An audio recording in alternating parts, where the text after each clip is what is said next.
अस्सलाम वालेकुम my friends, कैसे आप लोग। उम्मीद है सब ठीक होंगे। आज मैं शेयर कर रही हूँ आप लोगों के साथ एक ऐसी रेसिपी जो कि बहुत ही ज़बरदस्त होने वाली है। जी हाँ, पफ पेस्ट्री। और इसको बनाना इतना आसान है, घर में सिंपल चीज़ों से बन जाती है और इसमें ज़्यादा टाइम भी नहीं लगता। चूल्हे का तो बिल्कुल को भी काम नहीं है। और इससे आप मज़ेदार बेकरी के जितने भी आइटम हैं, जैसे पेटीज़, क्रीम रोल और आलू के पेटी, चिकन के, ये सब आप बना सकते हैं। खारे बिस्किट, हर चीज़ आप इस एक पफ पेस्ट्री से बना सकते हैं।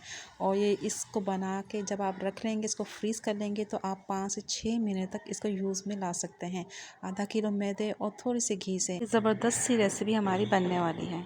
उम्मीद है कि आपको बहुत पसंद आएगी और मैंने बहुत ही आसान तरीके से इसको समझाया है। यूनिपफ भी आपको बाज़ार से नहीं लाना पड़ेगा ये पफ पेस्ट्री बनाने के लिए। तो चलें इसे बनाना शुरू करते हैं। देखें, यहाँ पे मैंने सबसे पहले आधा किलो घी लिया है।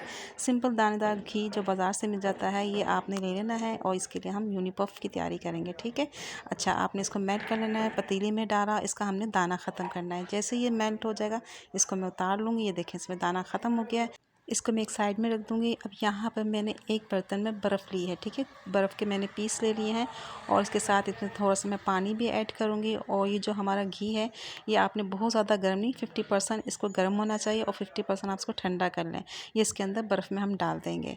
ठीक है, बहुत ज़्यादा गर्म नहीं डालना और ना ही बिल्कुल ठंडा डालना। अगर आपने ठंडा डाला तो वो दोबारा दानेदार घी बन जाएगा। अब सबसे अहम काम ये है, इसको आपने स्टे देना है। ओवरनाइट दे दें या कम से कम 6 घंटे। ठीक है, मैंने रात को रखा था और दिन में ये देखें इस तरह से मैंने निकाल लिया। फिर आपने कुछ भी नहीं करना, हाथों से दबा दबा के कि इसका पानी निकल जाए, सारा घी आपने निकाल लेना है।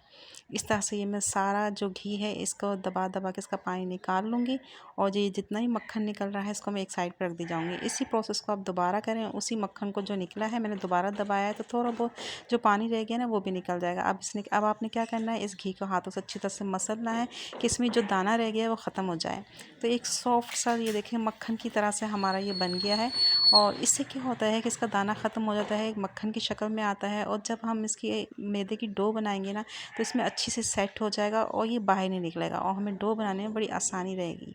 इसको यूनिपफ कहते हैं। आप बाज़ार से लेने जाएं तो जो इम्पोर्टेड होती है वो तो बहुत महंगी मिलती है, और जो लोकल डालडा और सोया सुप्रीम से बनी होती है, वो घी से ही बनाते हैं, बिल्कुल सेम इसी प्रोसेस से जैसे मैंने बनाया है।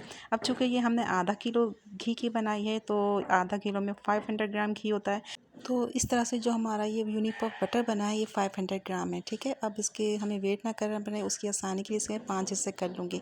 तो इस तरह से ये हर हिस्सा 100 ग्राम का होगा। ठीक है, अब मुझे ये हमारा यूनिपफ रेडी हो गया। अब मैं इसकी डो की तैयारी करूँगी। आधा किलो मैंने मैदा लिया है, इसमें थोड़े से मैं 2 टेबलस्पून चीनी ऐड कर दी है। 1 टीस्पून इसमें नमक जाएगा। 5 से 6 टेबलस्पून मैंने इसमें ऑयल डाल दिया।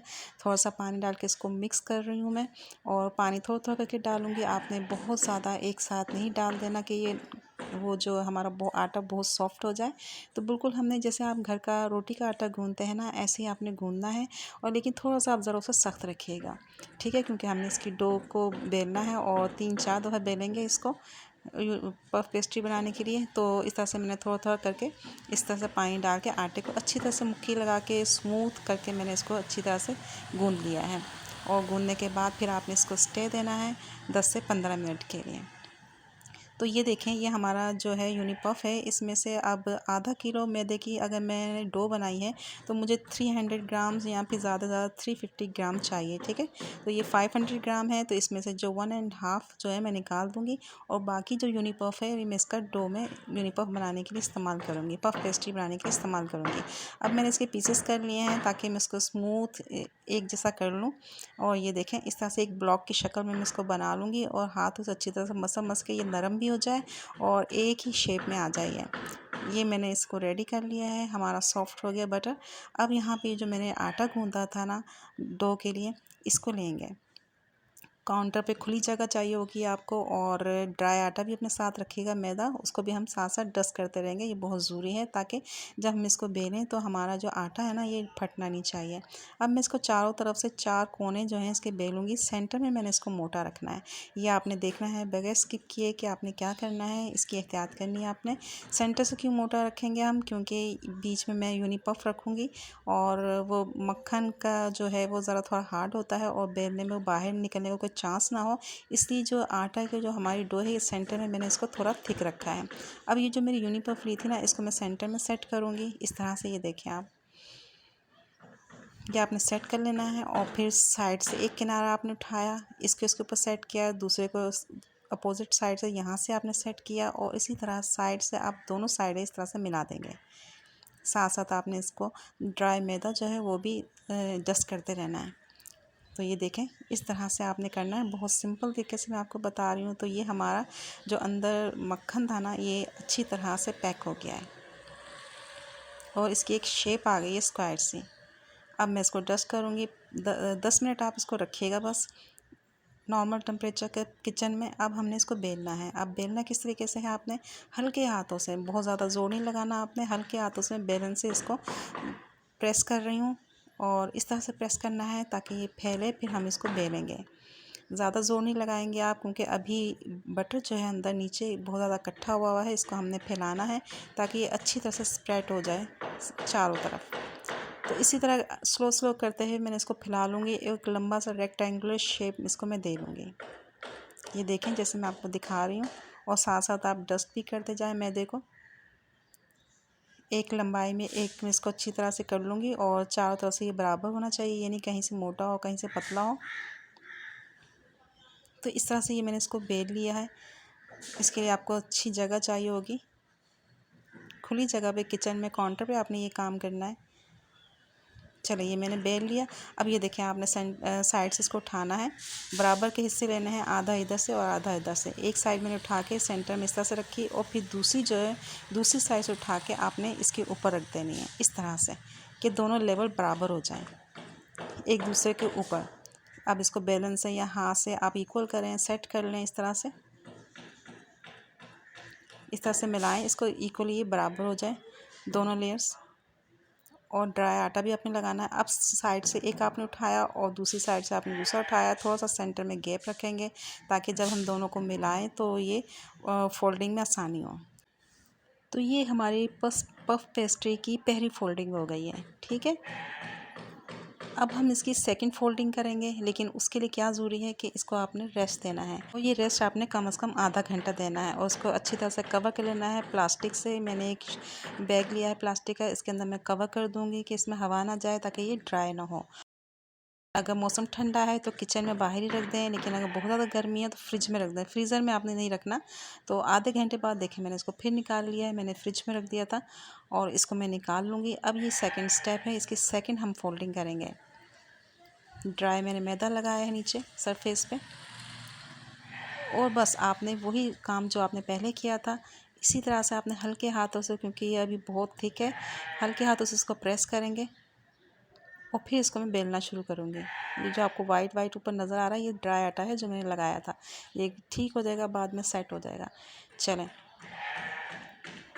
अब मैं इसको दोबारा उसी प्रोसेस को दोहराऊंगी, बेलन से पुश करते हुए इसको पतला करेंगे और फिर आहिस्ता इसको बेलना शुरू करेंगे और दोबारा से इसको मैं एक रेक्टेंगल शेप दूंगी लंबाई में। ये देखिए मैंने बेल लिया इसको। इस तरह से आपने दोबारा बेलना है इसको। जब ये आपने इस तरह से बेल लेना है तो ये ख्याल रखना है कि टेढ़ा मेढ़ा ना हो, लंबाई में एक जैसा हो और चौड़ाई में भी, और इसको रेक्टेंगल शेप देनी है। और पहले की तरह आपने दोबारा इसको साइड से उठाना है इस तरह से और फिर दूसरी साइड को भी उठा के इसके ऊपर फोल्ड कर देना है। हाथों से अच्छी तरह सेट कर लें, कहीं से ऊंचा कहीं से नीचा, टेढ़ा मेढ़ा नहीं होना चाहिए, इक्वल रखना है हमने इसको ताकि लेयर्स जो है हमारी अच्छी तरह से बने। हाथों से दबाते हुए मैं इसको पुश कर रही हूँ, आप बेलन से भी कर सकते हैं। हल्का हल्का मैं इसको बेल लूँगी, ज़्यादा नहीं फैलाना है हमने इसको, वो तो हम पहली दफ़ा में इसको कर चुके थे। अब हम सिर्फ इसकी फोल्डिंग कर रहे हैं सेकंड टाइम। ये देखें कितनी अच्छी से इसकी शेप बन गई है और इक्वल है चारों तरफ से, कहीं से टेढ़ी मेढ़ी भी नहीं है। तो बस इसी तरह से आपने बेलना है। अब दोबारा से इसको साइडों से उठाएंगे, एक साइड रख के फिर दूसरी को भी इससे मिला देंगे। सेम मैंने जैसे पहले में किया था, सेम मैंने वही प्रोसेस किया है। तो ये देखें ये हमारी पफ पेस्ट्री रेडी हो गई है, लेकिन अभी इसका एक स्टेप और बाकी है। आमतौर पर लोग 2 दफ़ा करते हैं, लेकिन अगर आप 3 दफ़ा कर लें तो और ज़्यादा अच्छी इसकी लेयर्स बन जाती हैं। 2 से भी काम चल जाता है। इसको मैं फिर रख दूँगी कवर करके, जैसे पहले रखा था आधे घंटे के लिए फ्रिज में। आधा घंटा हो गया, इसको मैंने फिर निकाला और जैसे मैंने ये सेकंड आपको दिखाया था ना पफ पेस्ट्री निकालने के बाद स्टेप, सेम मैं वैसे ही करूँगी। ठीक है, ये थर्ड स्टेप हो गया इसकी, यानी कि थर्ड लेयरिंग हो गई अब इसकी। तो अब मैं आपको जल्दी जल्दी से बता देती हूँ कैसे करना है। वैसे ही आपने जल्दी जल्दी इसको बेल लेना है रेक्टेंगुलर शेप में।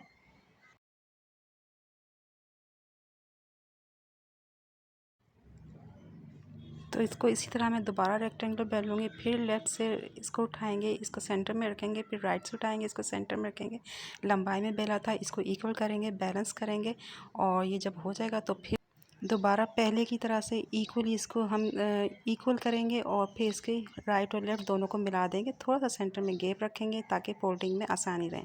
तो ये मज़ेदार सी हमारी पफ पेस्ट्री, जो यकीन माने इतने मज़े मज़े की चीज़ें बनेगी। आगे मौसम भी आ रहा है अच्छा, गर्मा गर्म शाम में चाय के साथ आप हर चीज़, पेटीज़ आलू के, चिकन के, खारे बिस्किट और बाकर ख़ानी, हर चीज़ से बहुत सारी चीज़ें बन जाती हैं जो मैं आपके साथ शेयर करूँगी। तो आपने ये पफ पेस्ट्री ज़रूर बनानी है और अगली जितनी भी एपिसोड आएंगी उसके लिए आपने मेरे चैनल को सब्सक्राइब कर लेना है। मज़े मज़े की चीज़ें मैं इसी पफ पेस्ट्री से आपको बनाना सिखाऊंगी। मुझे उम्मीद है आपको मेरी रेसिपी बहुत अच्छी लगेगी। पफ पेस्ट्री बनाने की बहुत आसान और सिंपल तरीके से मैंने बताया है और हर कोई घर में आसानी से इसको बना सकता है। बहुत सस्ती पड़ती है, अपने हाथों से बनाएं अच्छी साफ़ सुथरे तरीके से। और बेकरी में से तो बहुत महंगी चीज़ें मिलती हैं आजकल।